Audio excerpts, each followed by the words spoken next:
Hello students, welcome back. आज हम लोग डिस्कस करेंगे केस नंबर 3।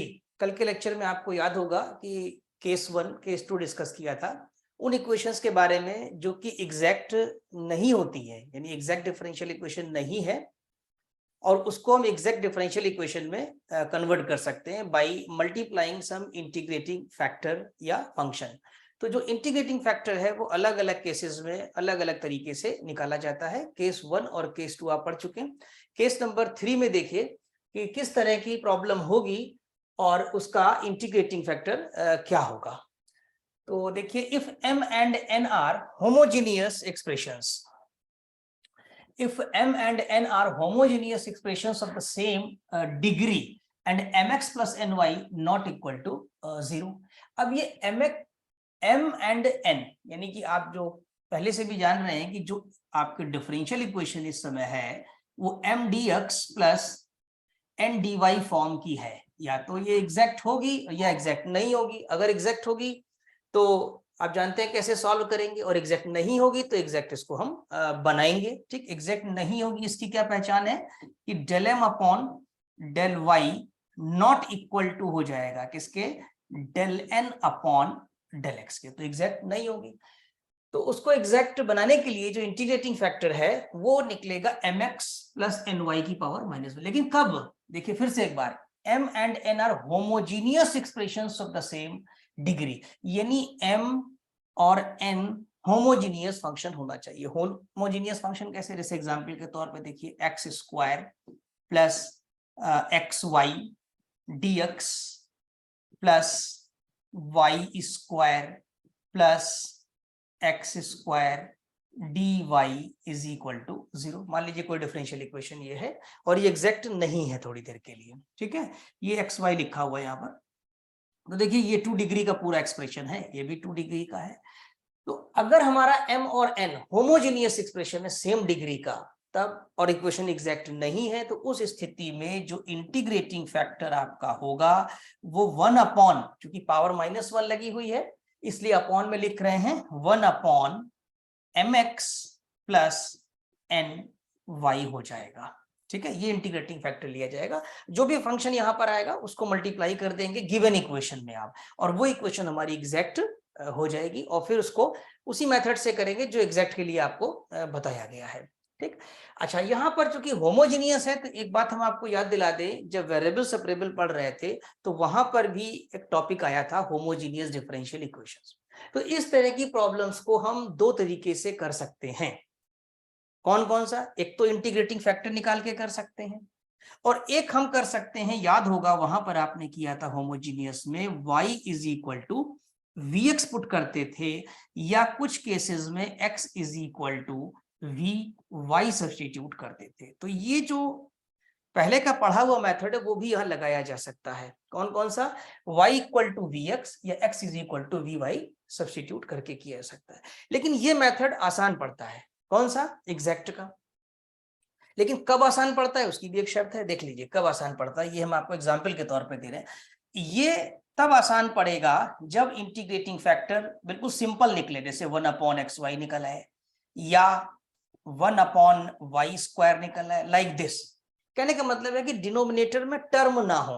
टर्म का मतलब कैसे, जैसे मान लीजिए कि इंटीग्रेटिंग फैक्टर आपके पास आ गया 1 upon X square plus Y square plus X Y, इतना बड़ा सा डिनोमिनेटर में एक्सप्रेशन आ गया, तो ये कॉम्प्लिकेशंस क्रिएट करेगा। ठीक, तो ये बात ध्यान रखना है कि होमोजीनियस इक्वेशन जिसमें m और n होमोजीनियस होगा वो होमोजीनियस डिफरेंशियल इक्वेशन कहलाएगी। उसमें अगर आपका इक्वेशन एग्जैक्ट नहीं है तो इंटीग्रेटिंग फैक्टर निकालिए, कैसे, 1 upon M X plus N Y के मेथड से निकालिए।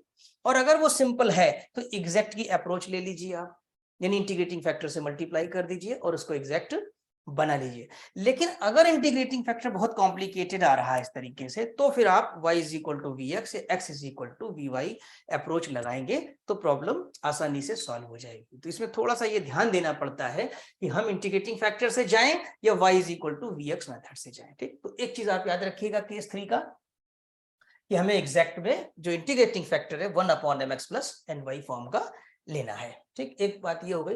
देखिए इसमें रिमार्क भी लिखा है, such equations may be solved by making the substitution y is equal to bx for equation for the equation is homogeneous. जैसा कि इक्वेशन हमारी होमोजीनियस है इसलिए कर सकते हैं, x is equal to by भी रख सकते हैं।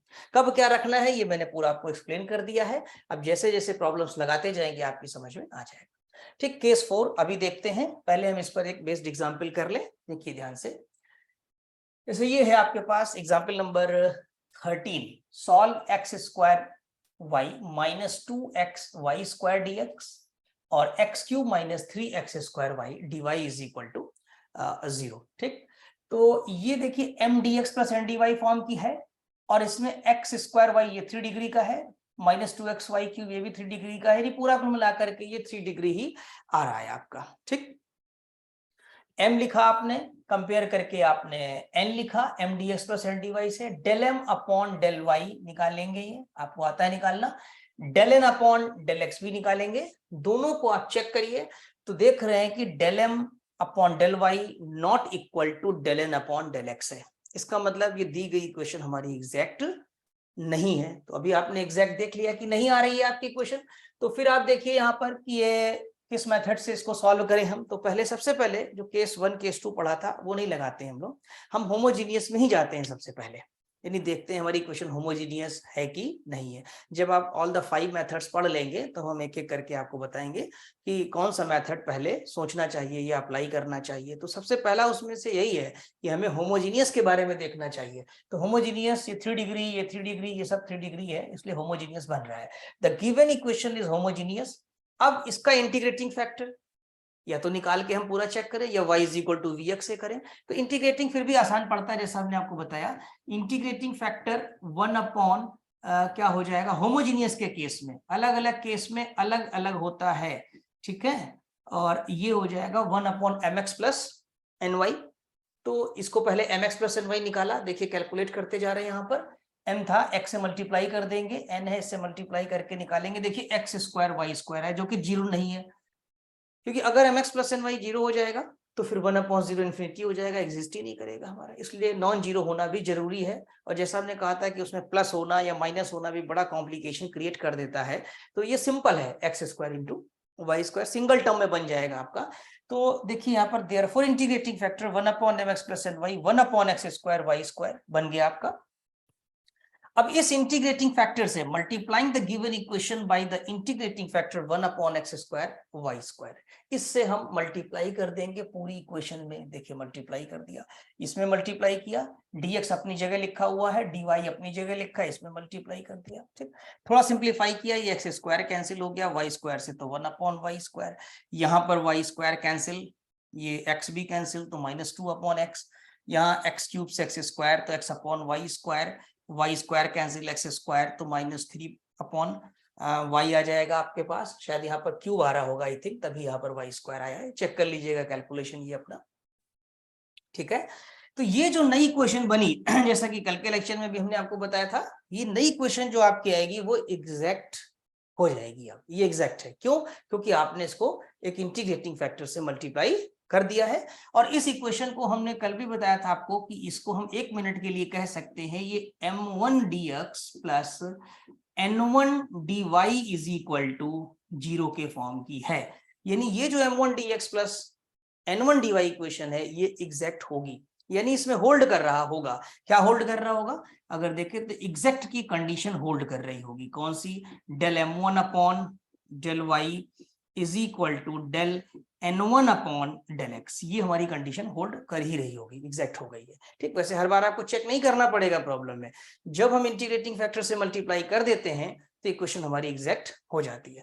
अब उसके आगे की जो अप्रोच होगी वो जो आपको बताया गया था कि m लीजिए और उसको x के रिस्पेक्ट में इंटीग्रेट कीजिए कीपिंग y कांस्टेंट, और n में वो टर्म लीजिए जो x से फ्री हो, उनको इंटीग्रेट करिए, जो पिछले से पिछले वाले लेक्चर में है, यानी पार्ट 1 में जो बताया था हमने जब आपका एग्जैक्ट स्टार्ट हुआ था, तो उसी मेथड से आगे लगाएंगे। तो देखिए which is an exact equation, it's solution is, अब इसमें आप इसको इंटीग्रेट करेंगे, इसको m1 कहें या थोड़ी देर के लिए m भी कह सकते हैं, यानी m dx, अब ये नया m हो जाएगा, ये आपका ओल्ड m हो गया है प्रकार से, क्योंकि अब इक्वेशन आपकी एग्जैक्ट हो गई है। ठीक, तो 1/y minus 2/x dx plus, अब इसमें से वो लेंगे n में से जो फ्री फ्रॉम x होगा, तो ये वाला टर्म नहीं लिया जाएगा, हम ये लेंगे माइनस माइनस प्लस कर देगा 3/y dy। ठीक, ये मेथड है हमारा।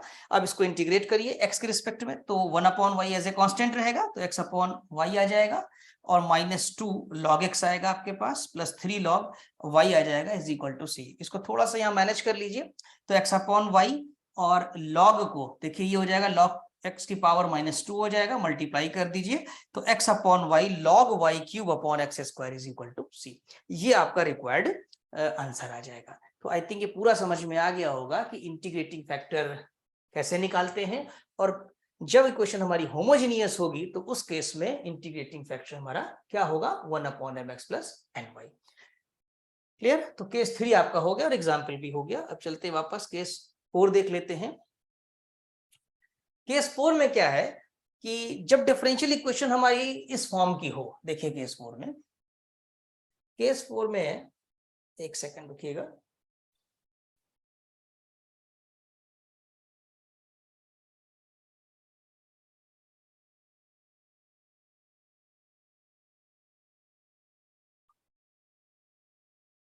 if the differential equation can be written into the form of fxy y dx plus gxy xy। देखिए यहाँ बहुत ध्यान से देखने की बात है कि ये फंक्शन ऑफ एक्स वाई है, फंक्शन ऑफ एक्स या फंक्शन ऑफ वाई नहीं है, यहाँ पर भी फंक्शन ऑफ एक्स वाई है, और बाहर ये y है x, और यहाँ पर बाहर x है। जैसे कि एग्जाम्पल के तौर पे देखिए, मान लीजिए कि आपके पास है sine X Y plus X Y square, फिर होल स्क्वायर हो गया ये आपके पास, ठीक है, y dx plus 1 plus X Y X dy is equal to 0।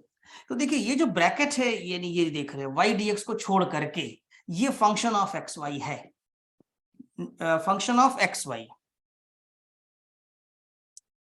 X and Y नहीं, एक्स वाई पूरा मल्टीपल में है एक्स वाई। ठीक, ये भी देखिए एक्स वाई का स्क्वायर साइन एक्स वाई है, और ये लिखा है वाई dx। इस टाइप की प्रॉब्लम केस 4 में बिलोंग करेंगी। ठीक, कैसे पहचानेंगे, पहचान बता रहे हैं। 1 प्लस एक्स वाई अगर देखा जाए तो ये एक्स, यहाँ पर लिख सकते हैं 1 की जगह पर x की पावर 0 y की पावर 0। ठीक, तो इसको भी कह सकते हैं कि ये फंक्शन ऑफ एक्स वाई है, और ये x dy is equal to 0। तो सबसे बड़ी पहचान यही है कि फंक्शन ऑफ एक्स वाई होना चाहिए, फिर y बाहर निकल जाए, dx gxy x dy। तो इस तरह की क्वेश्चंस के लिए हमारा जो इंटीग्रेटिंग फैक्टर है वो mx माइनस ny की पावर -1 होता है। एक बात और ध्यान रखनी है, fxy not equal to gxy होगा, और इस केस का जो इंटीग्रेटिंग फैक्टर है वो 1/mx माइनस ny होता है।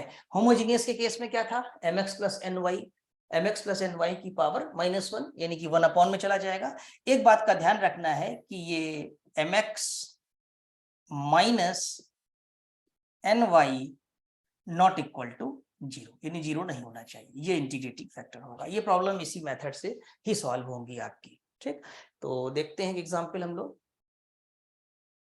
ये रहा आपका 14 example, y minus X Y square dx minus X square Y dy। तो जैसा कि हमने बताया था, केस 3 पहले सोचना चाहिए किसी भी प्रॉब्लम में, फिर केस 4 भी सोचना चाहिए, देखना चाहिए आपको, फिर केस 1 केस 2 में जाइए आप। ठीक है, तो क्या ये होमोजीनियस है, चेक करते हैं। पहले हम यहाँ पर अगर देखें तो 1 डिग्री का है एक्स वाई स्क्वायर, तो 3 डिग्री के हो जाएंगे, ये भी 1 और ये भी 3 है आपके पास, तो इसका मतलब ये होमोजीनियस नहीं है। तो केस 4 देख लेते हैं, जिसमें हम y कॉमन लेते हैं, y dx और x dy करते हैं। तो क्या ऐसा पॉसिबल है? तो देखिए इस इक्वेशन को यहाँ लिख रहे हैं, the given equation can be written, यहाँ से y कॉमन हो जाएगा, देखिए y dx, ठीक है, और यहाँ से x ब्रैकेट से कॉमन ले लिया तो x dy। अब ये जो ब्रैकेट के अंदर ये आपके पास दिख रहा है वैसे पूरा m, ये पूरा n है, ठीक है, यहाँ पर y होना चाहिए। ठीक, ये पूरा m है और ये पूरा n है, लेकिन जो लिखा गया है वो किस तरह से है, इसका बस ये जज करना होगा कि ये 1 माइनस एक्स वाई, ये फंक्शन ऑफ, अगर देखा जाए तो ये फंक्शन ऑफ एक्स वाई है इंटू वाई डी एक्स है, राइट, प्लस ये भी आपके पास प्लस या माइनस एक ही बात है, वो तो टर्म की बात है, जो भी आएगा उसमें आपका जा करके माइनस ये देखिए आपके पास जी एक्स वाई और X D Y is equal to 0। तो ये केस 4 को बिलोंग कर रहा है, उस टाइप की प्रॉब्लम है। तो सबसे पहले प्रॉब्लम को समझना पड़ता है कि किस टाइप की है, किस केस में बिलोंग करेगी। ठीक, तो m, लेकिन ये पूरा होगा, dx को छोड़ करके पूरा m हो जाएगा। तो ये पूरा m ले लिया आपने, पूरा ये n ले लिया। अब जो इसका इंटीग्रेटिंग फैक्टर होगा being the equation of type this, वो क्या होगा 1 अपॉन mx माइनस ny। तो mx माइनस ny को कैलकुलेट कर लीजिए, m लिखा आपने, n लिया, तो ये आ रहा है 2xy which is not equal to 0। तो जो इसका इंटीग्रेटिंग फैक्टर होगा 1 upon mx minus ny 1 upon xy। हाँ, ये नंबर आप छोड़ सकते हैं, ये जो 2xy लिखा है इस 2 को जब मल्टीप्लाई कर रहे होंगे तो हम ड्रॉप कर सकते हैं। क्यों कर सकते हैं? क्योंकि राइट साइड में आपके पास है 0, तो जब आप 2 से मल्टीप्लाई करेंगे या 2 से डिवाइड कर रहे होंगे तो कोई फर्क इक्वेशन में नहीं पड़ेगा। जब कोई इक्वेशन होती है तो उसमें अगर हम नंबर को मल्टीप्लाई करते हैं राइट साइड में 0 तो कोई फर्क नहीं पड़ने वाला, इसलिए वहां का 2 हम नहीं लेंगे तो भी हमारा चल जाएगा। अब ये वैल्यू हो जाएगी इंटीग्रेटिंग फैक्टर 1 अपॉन xy।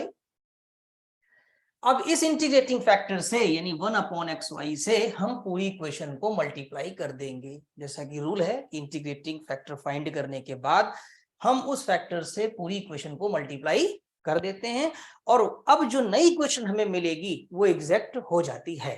ठीक, इस बात का बिल्कुल ध्यान रखिएगा। तो 1 अपॉन xy को मल्टीप्लाई करेंगे इसमें, तो जब से 1 अपॉन xy का करेंगे तो यहाँ जब है तो y कैंसिल, 1 अपॉन x रह जाएगा, xy में से कैंसिल हो जाएगा तो y आ जाएगा। आई थिंक मल्टीप्लिकेशन समझ में आ गया होगा। यहाँ जब अंदर मल्टीप्लाई होगा xy का तो x न्यूमिनेटर में है, xy डिनोमिनेटर का आएगा, तो 1 अपॉन y आ जाएगा। xy कैंसिल होगा, it will leave the x आ जाएगा। तो ये इक्वेशन जो हमारी नई आई, जिसको अभी थोड़ी देर पहले हमने ये भी कहा था कि आप समझ सकते हैं कि m1 dx प्लस ये n1 dy is equal to 0 type की है, जो कि एग्जैक्ट होगी ही होगी। ठीक है, which is exact equation, its solution is, solution वही जैसे m dx करते थे या m1 dx कहिए। तो 1 upon x minus y dx, फिर n को लेंगे, लेकिन n में हमें वो लेना है which are free from x, यानी वो टर्म्स जिनमें x ना हो। ठीक है, तो माइनस 1 अपॉन y dy लिया जाएगा। तो ये माइनस लिया गया, माइनस देखिए बहुत ध्यान से, थोड़ा सा छोटा सा लिखा है यहाँ पर, माइनस 1 अपॉन y dy आ गया है, और 1 अपॉन, बस इंटीग्रेट कर दीजिए तो माइनस 1 अपॉन एक्स स्क्वायर हो जाएगा। नहीं, अच्छा 1 अपॉन एक्स है तो log x हो जाएगा, तो log x इसका इंटीग्रेशन होगा, और y को कांस्टेंट रखेंगे, dx है तो क्या हो जाएगा माइनस एक्स वाई, और माइनस 1 अपॉन y होने की वजह से log y हो जाएगा इंटीग्रेशन c।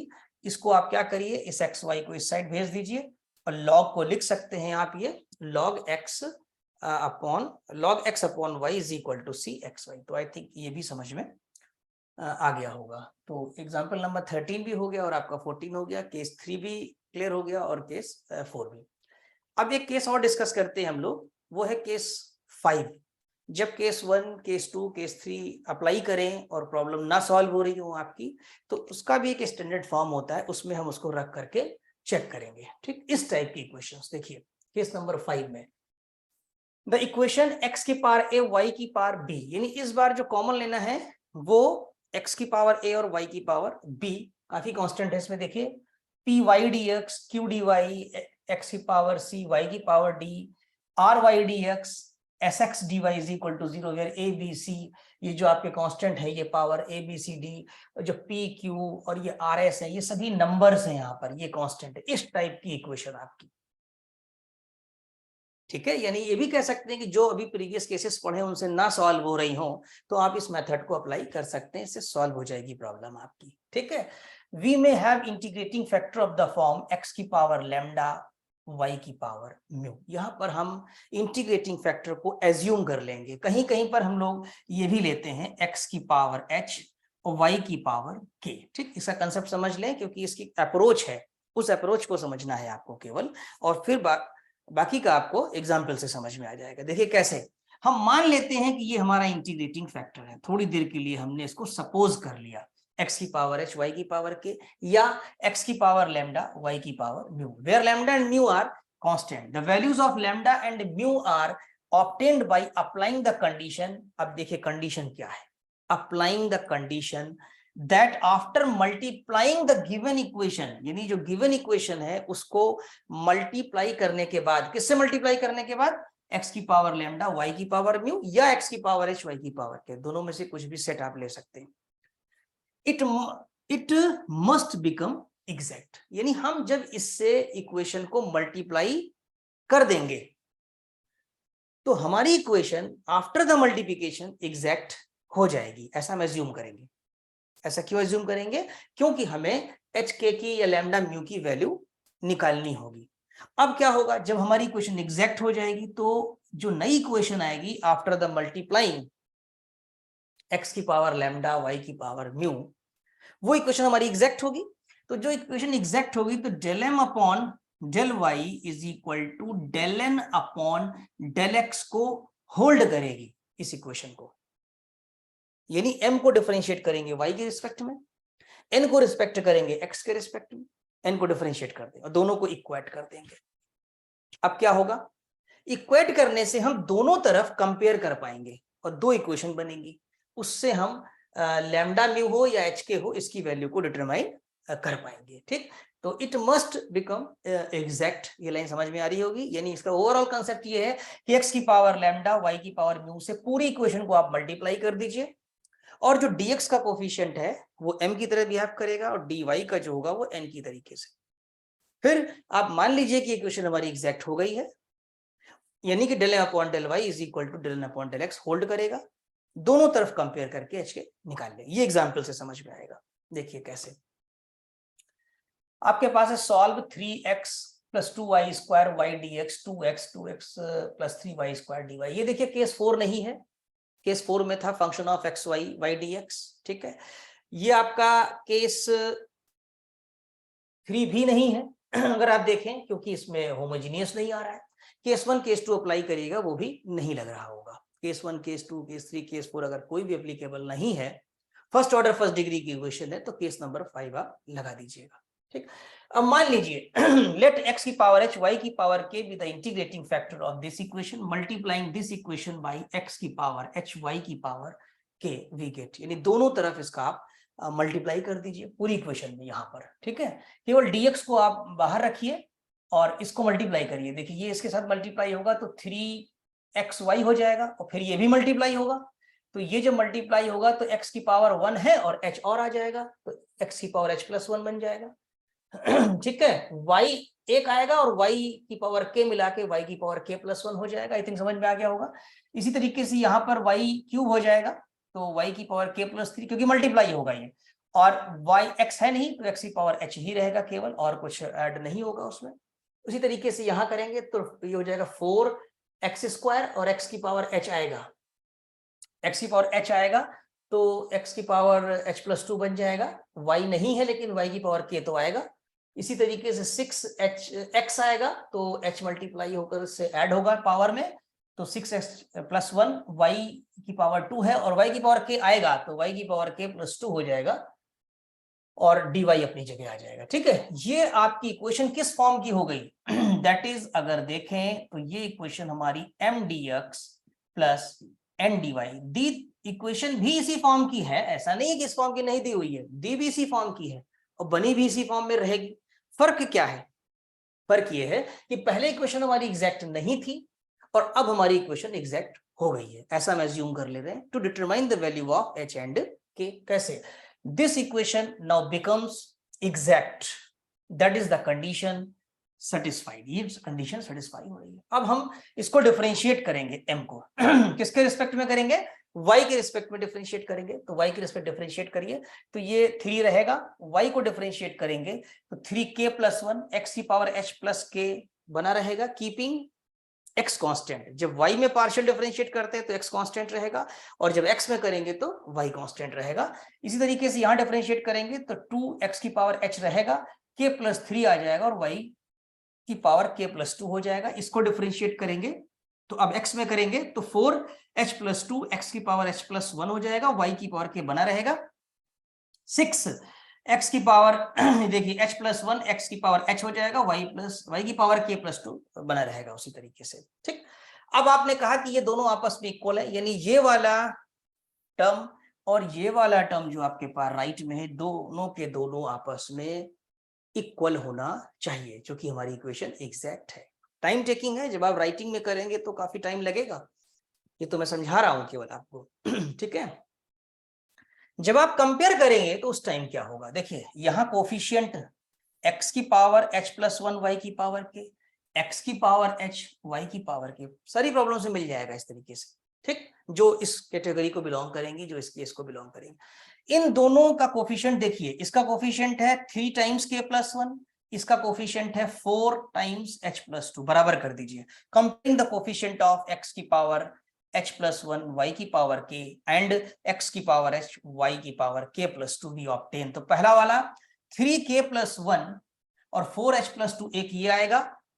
दूसरा जो कोफिशिएंट आप कंपेयर करेंगे इनका, उसमें से 2k plus 3, 2 times k plus 3, I think 2 cancel कर दिया गया है क्योंकि यहाँ पर 6 लिखा है। अगर देखें तो 2 टाइम्स k प्लस 3, और यहाँ पर आप 6 ले लिए तो 2 और ये कट करके आपके पास 3 आ जाएगा, 6 टाइम्स h प्लस 1।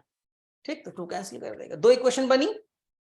इन दोनों को साइमल्टेनियसली सॉल्व कर लें, 7th 8th क्लास में पढ़ा है आपने ये चीज। ठीक, इनको सॉल्व करेंगे, solving this we get h की वैल्यू 1 आ रही है और k की वैल्यू आपके पास 3 आई। देखिए इंटीग्रेटिंग फैक्टर आपका आ गया। क्या आया इंटीग्रेटिंग फैक्टर? x की पावर h यानी x की पावर 1, y की पावर k यानी कि y की पावर 3। तो xy cube is the integrating factor and equation becomes, अब ये इंटीग्रेटिंग फैक्टर आ गया। जो आपकी इक्वेशन ये दी हुई है, निकाली है आपने, इक्वेशन 2 कह सकते हैं, इसको इक्वेशन 1 कह सकते हैं। तो इस इक्वेशन 2 में जो कि इक्वेशन एग्जैक्ट है, इसमें h की वैल्यू पुट कर दीजिए और k की वैल्यू पुट कर दीजिए। आप ठीक, मल्टीप्लाई नहीं करना है फिर से, केवल वैल्यू पुट कर दीजिए। अगर मल्टीप्लाई करना चाहते हैं तो फिर ये मेन इक्वेशन में करिए, गिवन इक्वेशन में। गिवन इक्वेशन में एक्स वाई क्यूब का मल्टीप्लाई कर दीजिए, एक तरीका ये है, या इक्वेशन नंबर 2 में h की वैल्यू और k की वैल्यू पुट कर दीजिए, दोनों रिजल्ट सेम आएंगे। दोनों इक्वेशन जब मल्टीप्लाई कर देंगे, चाहे इसमें करें या उसमें करें आप, तो आप पाएंगे कि आपकी इक्वेशन ये बन गई। ठीक, ये नई इक्वेशन बन करके आ जाएगी, और ये इक्वेशन हमारी कैसी होगी? ये एग्जैक्ट होगी हमारी इक्वेशन। ठीक, this equation is now exact and its solution. अब सोल्यूशन कैसे निकालते हैं? वही m dx keeping y constant. तो m यानी ये वाली वैल्यू पुट कर देंगे पूरी पूरी, और n में वो लेंगे जो फ्री फ्रॉम x होंगे। क्योंकि यहां पर भी x है तो नहीं लिया जाएगा, यहां भी x है तो नहीं लिया जाएगा, तो n वाले में से कुछ नहीं आएगा, कुछ नहीं मतलब 0 लिख दिया जाएगा। केवल आपके पास m का आएगा। ठीक है, अब आप इसको क्या करेंगे, y को कांस्टेंट रख के x में इंटीग्रेट करेंगे, तो x क्यूब बाई 3 कैंसिल हो जाएगा, तो x क्यूब बाई 3 से 3 कैंसिल, x क्यूब y की पावर 4 आएगा। यहाँ 2x y की पावर 6 है, तो x स्क्वायर बाई 2 होगा, 2 कैंसिल हो जाएगा, x स्क्वायर y की पावर 6 आ जाएगा। तो आई थिंक ये आपको समझ में आ गया होगा, यही इसका आंसर होगा। तो ओवरऑल हमने आपको बता दिया कि केस 5 की प्रॉब्लम्स को किस तरह से सॉल्व करते हैं। इस वीडियो को आप 1 से 2 बार देखिए, केस 5 को बार बार देखिए, रिपीट करिए जब तक ना समझ में आए, और सेल्फ भी 2-3 एग्जाम्पल्स इसके लगाइए, एक्सरसाइज की प्रॉब्लम्स को सॉल्व करिए। आई एम श्योर कि आपको समझ में आ जाएगा। Thank you so much.